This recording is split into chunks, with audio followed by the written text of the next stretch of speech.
Shri Sachidananda Sadguru Sainath Maharaj Ki Jai. Shri Sai Satcharitra, Chapter 33. Greatness of Udi. Scorpion sting and plague cases cured, Jamner miracle, Narayana sickness, Balabua Sutar, Appa Saheb Kulkarni, Haribau Karnik. In the last chapter, we described the greatness of the Guru.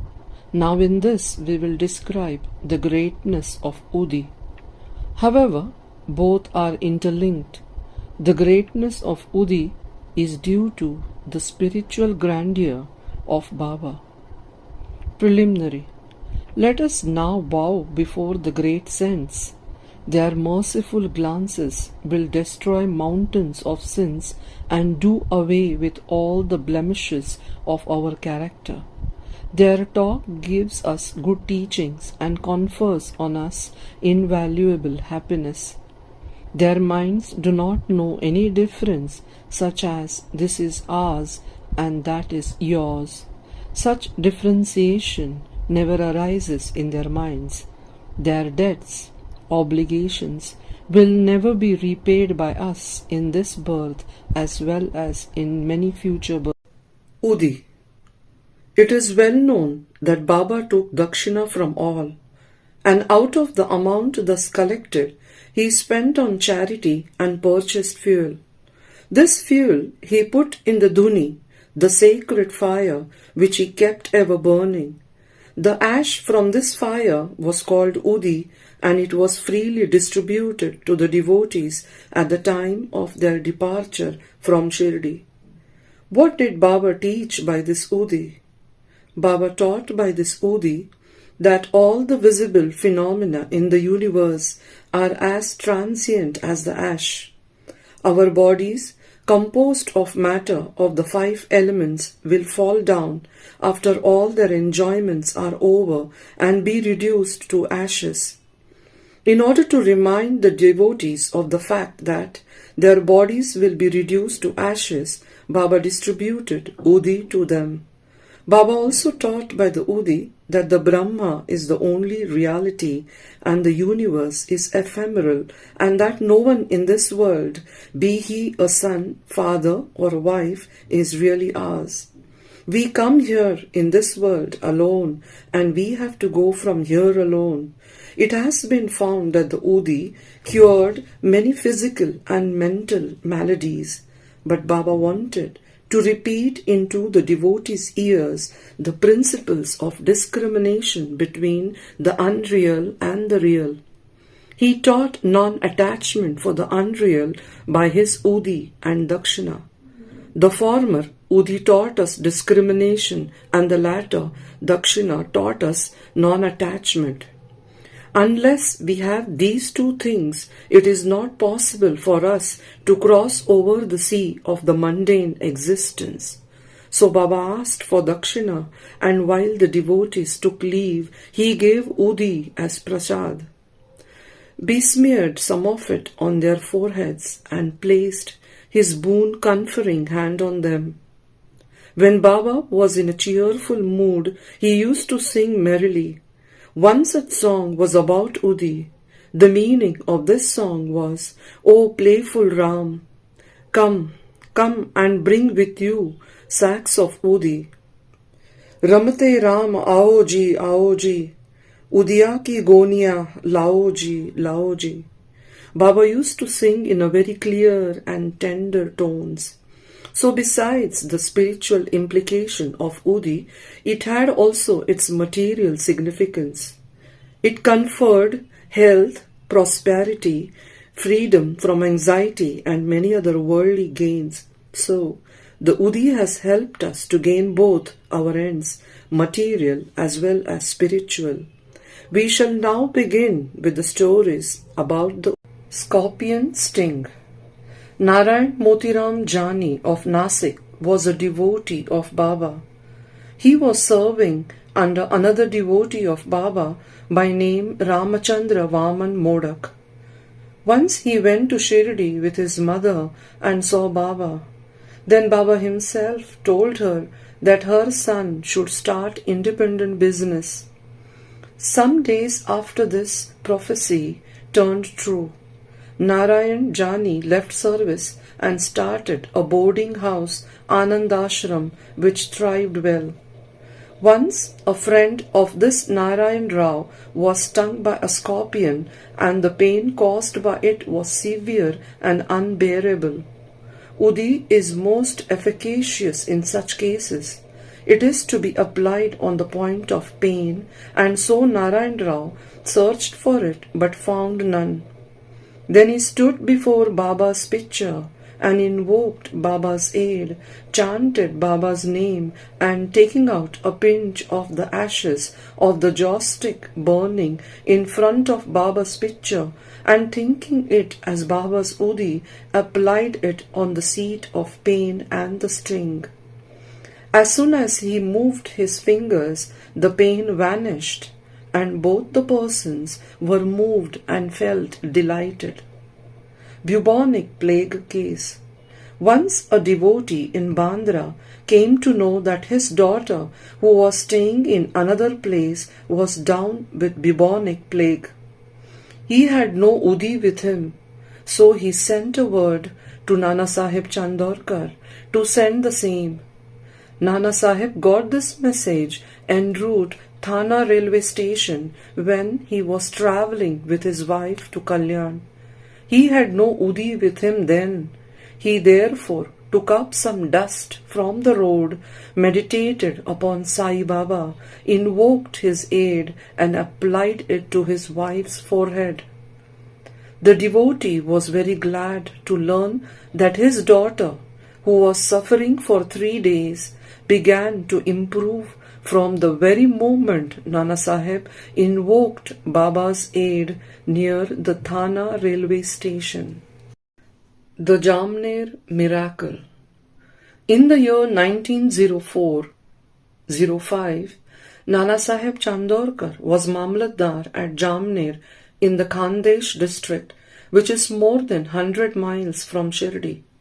His daughter, Mainatai, was pregnant and was due to deliver. Her case was very serious and she was suffering from labor pains for the last 2 or 3 days. Nana Sahib tried all remedies but in vain. He then remembered Baba and invoked his aid. There in Shirdi, one Ramgir Bua, whom Baba called Bapugir Bua, was leaving for his native place in Khandesh. Baba called him and told him to stop at Jamner on his way home and give the Udi and the Aarti to Nana Sahib. Ramgir Bua said that he had only 2 rupees with him, and this amount was barely sufficient for the railway fare up to Jalgaon, and it was not possible for him to go from Jalgaon to Jamner, a distance of about 30 miles. Baba assured him that he need not care, as everything would be provided for. Then Baba asked Shama to write a well-known Aarti composed by Madhav Adkar and gave a copy of it with Udi to Ramgir Bua to be delivered to Nana Sahib. Then, relying on Baba's words, Ramgir Bua left Shirdi and reached Jalgaon at about 2:45 a.m. He had only 2 annas, then 16 annas, rupee 1, left with him, and he was in a plight. To his great relief, he heard somebody calling out, "Who is Bapugir Bua of Shirdi?" He went to him and told him that he was Bapugir Bua. Then the person, professing to be sent by Nana Sahib, took him to an excellent tanga with a good pair of horses. They both drove in it. The tanga ran fast, and early in the morning they came to a brooklet. The man took the horses for watering them, and he asked Ramgir Bua to partake of some eatables. On seeing the beard, moustache, and the livery of that person, Ramgir Bua suspected him to be a Muslim and was unwilling to take any refreshments from him. But he satisfied Ramgir Bua by saying that he was a Hindu, a Kshatriya of Garhwal, and that Nana Sahib had sent these refreshments and there should be no difficulty in its acceptance. Then both of them took the refreshments and started again.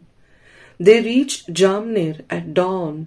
Ramgir Bua alighted to attend a call of nature and returned within a few minutes, but found that there was no tanga and no driver. He was dumbfounded. Then he went to the neighboring kacheri and on making inquiries learned that the Mamlatdar was at home. He went to Nana Sahib's house and gave to Nana Sahib Baba's Udi and Arati. At this time, Mainatai's case was the most serious condition and all were in deep anxiety about her. Nana Sahib called out his wife and asked her to give the udi mixed with water to their daughter to drink.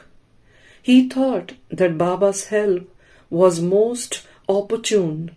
In a few minutes came the news that the delivery was safe and that the crisis had passed away.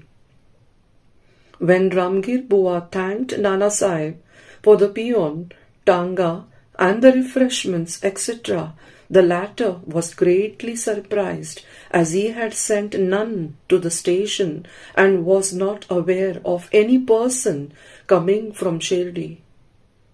Mr. B.V. Dev of Thana, retired Mamlatdar, made inquiries about this matter with Bapurao Chandorkar, son of Nana Sahib, and Ramgir Bua of Shirdi, and after satisfying himself, wrote an elaborate article, part prose and part poetry, in the Shri Sai Leela magazine, volume 13, numbers 11, 12, and 13.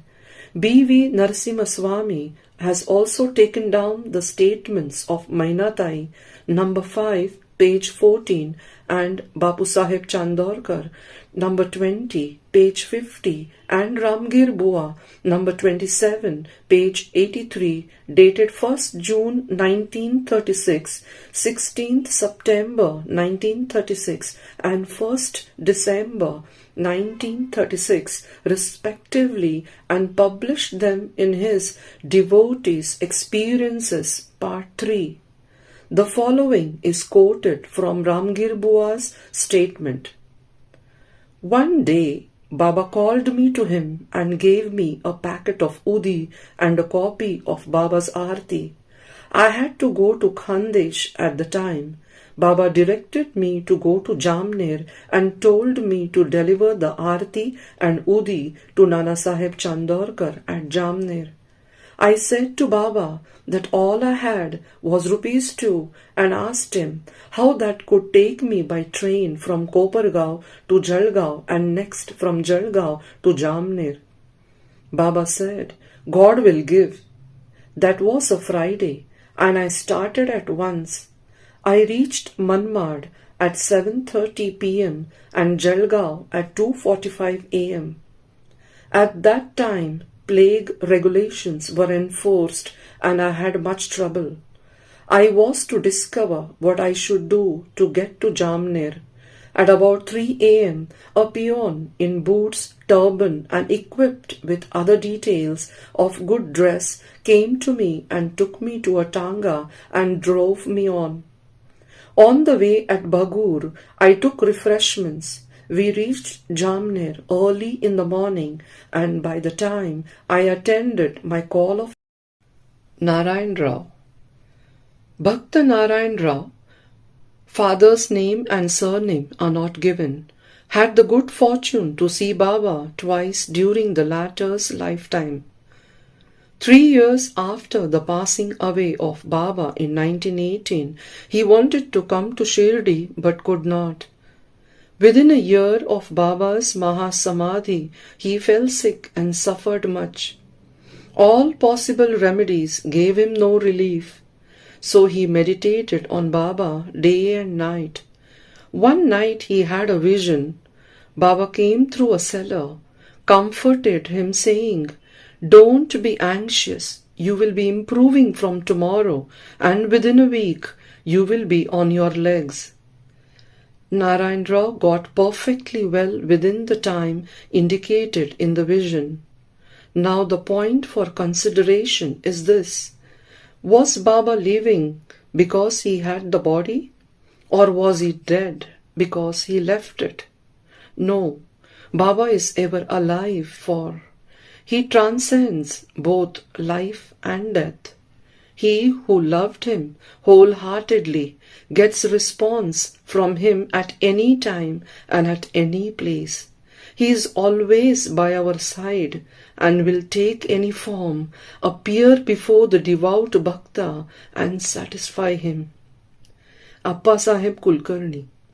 In 1917, Appasaheb Kulkarni was transferred to Thana and began to worship Baba's picture presented to him by Balasaheb Bhate.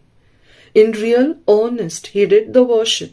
He offered flowers, sandal paste and Naivedya daily to Baba in the picture and longed intently to see him.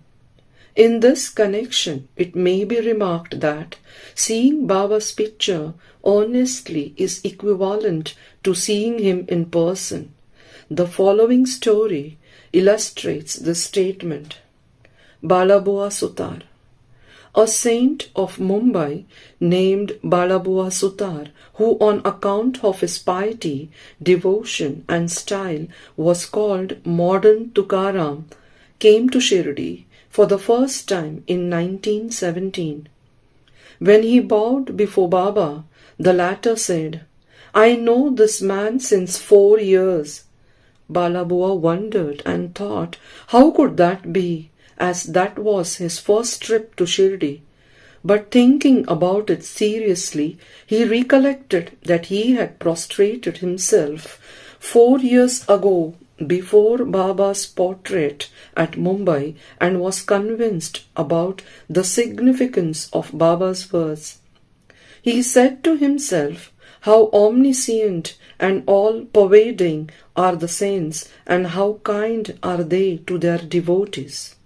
I merely bowed to his photo, but this fact was noticed by Baba, and in due time he made me realize that seeing his photo is equivalent to see. Now we return to Appasaheb's story. While he was in Thana, he had to go on tour to Bhiwandi and was expected to return after a week.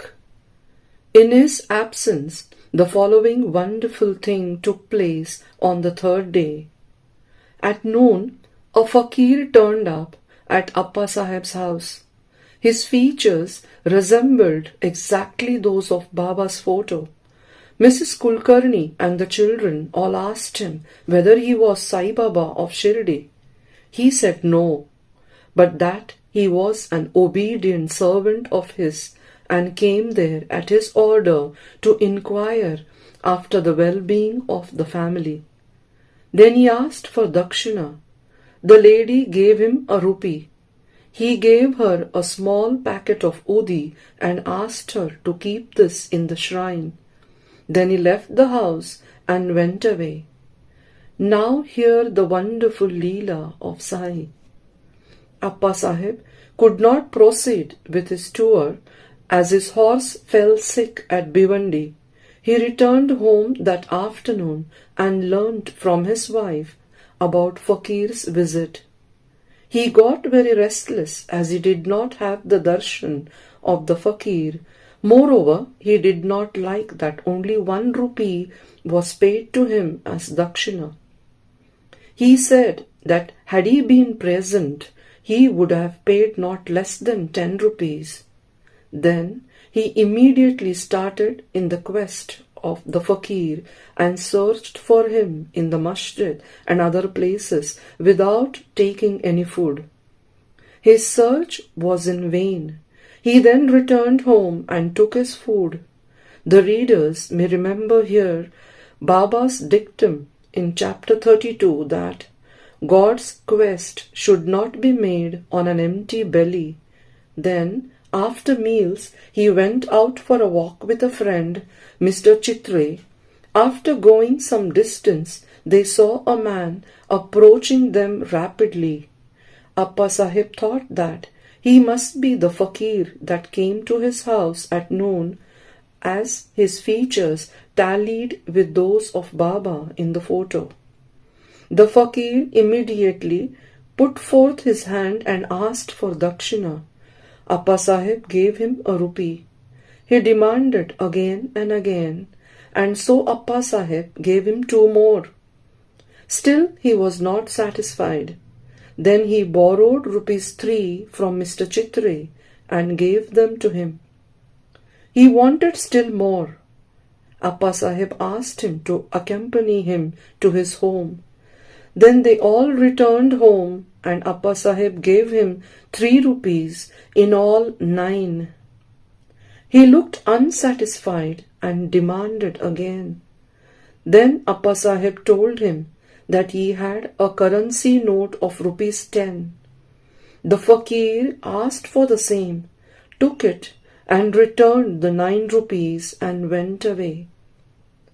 Appa Sahib had earlier said that he would pay 10 rupees and that sum was taken from him and 9 rupees consecrated by Baba's touch was returned to him.